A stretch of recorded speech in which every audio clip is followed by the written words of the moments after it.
आज आम्ही करणार आहोत आगरी कोळ्यांचा शूट. सो हाय हॅलो नमस्ते मंडळी, मी आली आहे माझ्या गावात जे की कोकणात. सो आज आम्ही करणार आहोत तो माझ्या बहिणी आणि भावांचा आगरी कोळी लुक आणि करणार होतो शूट.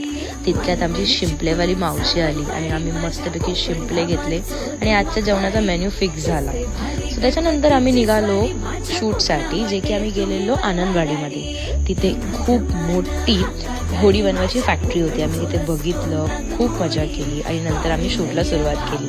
सगळेजण नाचत होते मस्तपैकी आणि आमच्या चिटुकले पिटुकल्यांचं पण शूट केलं. नंतर आम्ही गेलो माशांच्या इथे, माशांसोबत पण फोटो काढले आणि नंतर आम्ही डायरेक्टली गेलो देवगड किल्ल्यावरती आणि खूप सारे फोटोज काढले. तिथून निघून आम्ही थोडासा नाश्ता केला आणि नंतर घरच्या वाटेला निघालो. Bye bye guys, stay tune for next video.